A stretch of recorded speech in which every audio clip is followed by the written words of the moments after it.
இந்த ஒரு டம்ளர் நம்ம குடிச்சோம்னா நம்ம சுகர் காலையில பாருங்க. நான் இப்போ விசேஷ வீட்டில் இன்னைக்கு பிரியாணி அல்வா எல்லாமே சாப்பிட்ருக்கேன், இனிப்பு எல்லாமே சாப்பிட்ருக்கேன். இப்போ ஒரு மாதிரி சுகர் ஏறி இருக்கும் அப்படின்ட்டு எனக்கு தெரியுது. இந்த ஒரு டம்ளர் ஃபுல்லாக நான் இப்போ குடிச்சிருவேன்.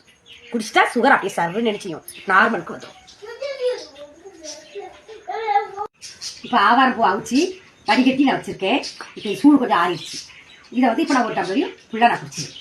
ஆனால் அதுக்கு முன்னாடி இது எப்போ குடிக்கணும் அப்படின்னா நம்ம காலையில் எழுந்திரிச்ச உடனே பாத்ரூம்லாம் போயிட்டு வருது எல்லாமே காலை கடன்கள் எல்லாம் முடிச்சுட்டு அதுக்கப்புறம் இதை வச்சு நம்ம குடிச்சு அதுக்கப்புறம் நம்ம வேலை செஞ்சா பரவாயில்ல. சமையல் பண்ணலாம், வைக்கலாம், எடுக்கலாம், எல்லாம் செய்யும்போது நல்லா நேர்த்துடும். நமக்கு சுகர் அந்த நாளைக்குள்ள என்ன வேணாலும் சாப்பிடலாம். அன்னைக்குள்ள கண்ட்ரோலாகவே இருக்கும். சுகர் ஏற்று என்ன வேணாலும் சாப்பிடலாம். நான் சாப்பிட்ருக்கேன். எனக்கு சுகர் 480 இருந்துச்சு.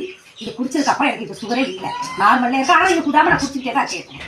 ஏன்னா உடம்பு நல்லா சுறுசுறுப்பாக குளிர்ச்சி அடையுது, நல்லா சுறுசுறுப்பாக இருக்காதுலாம் குடிக்கும்.